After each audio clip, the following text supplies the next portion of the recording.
Channel. So today we continue with the computer science research that we started earlier. And one thing you discover is when you need to run experiment, you find out that you often run into trouble using Google Colab or your system because your experiment might take very long or might require very high computation or demand high memory. So you need to switch to a high performance computing cluster. So I will be demonstrating using the University Bell card to be able to set up that to run your environment. So now I'm in the Python module, how to run your Python module. So first thing you need to do is to load the Python module. But before you can load the Python module, you need to know the available Python. So they put it there, where the available Python. So we press this, that will show you all the available Python list. So you could see there to show us all the available Python. So you could press enter and see more of that. So but generally what I would do is you don't just want to load Python, maybe you want to load Python with TensorFlow. Okay, so you actually want Python with Python, so you want Python that already has TensorFlow in it. So if you do module avail, okay, and you just type Python alone, so that will give you all available Python and the one with TensorFlow as well. So if you press enter, you need to scroll down, so you get to where you have TensorFlow with Python. So and the CUDA means that it has GPU enabled, CUDA installed. So we're going to use this one. So you could experiment with different ones. We're just going to use this one. So if you continue to press enter, you see more modules with Python and other one, scikit-learn, and all those modules are there. So once you have that, you can now use the module load. You use the module load to load that, and you could press enter. Okay, if you run into any problem, if it's already messed up, if let's say it's already messed up, if your installation has been messed up, you can do module purge. If you do module purge, and it's going to clean up all installation and make sure that you don't have any mix up in your before you load any other thing. Okay, but this is fresh. We just open this, so we don't expect to have that kind of problem. So we load that. All right, so it says after running this command, Python is loaded.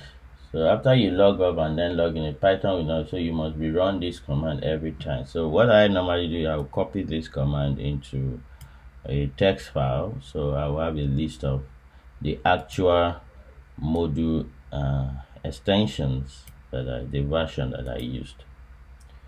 So as long as this session is running, we already have Python. So Python is now running.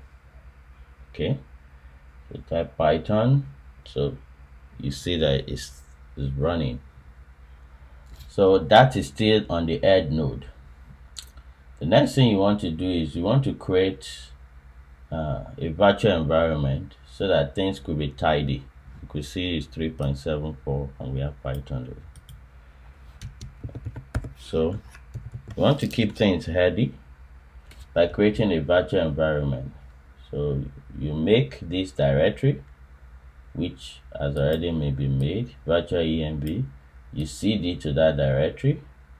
So if you see ls, of this, you will see that I've already made the virtual ENVs. So I already have the virtual ENV, so we don't need to make it now. So we can just cd to that virtual ENVs, which is in the home directory. Alright, so we are now in the virtual ENV, and if we ls here, you see all the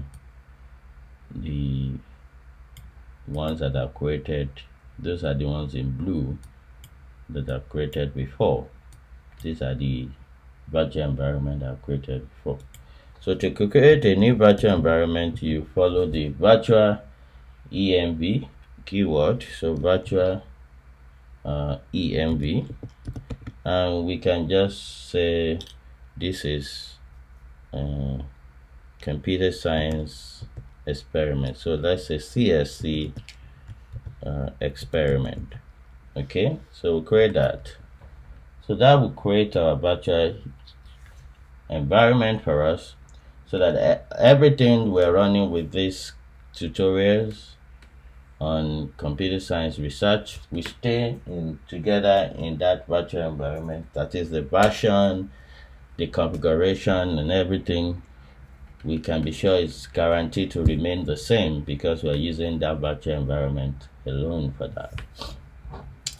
So the next thing is we want to activate the virtual environment. So we specify that virtual environment here, and this is a command to do that. So we use the source virtual env, so we specify that and we put activate. So after running that command, your virtual environment is activated. But after you log up and then log on, your virtual will not be loaded, so you must rerun this command every time you log on. So that's just so. As you can see here, the virtual environment is created. If you ls, you see the CSC EXP, which was not here before, has now been added. So we now use the source. Okay, and this is not needed. The tilde is not needed, but it doesn't hurt. So you type virtual, then we have the CSC, then we have the bin, then we have the activate, then press enter. So as you will see here that it shows just like you have in Anaconda that our virtual environment is now loaded. So now we have our virtual environment activated. Then we can now begin to run any other modules that we want to. So we'll continue with that in the next one. Thank you very much, and see you in the next one.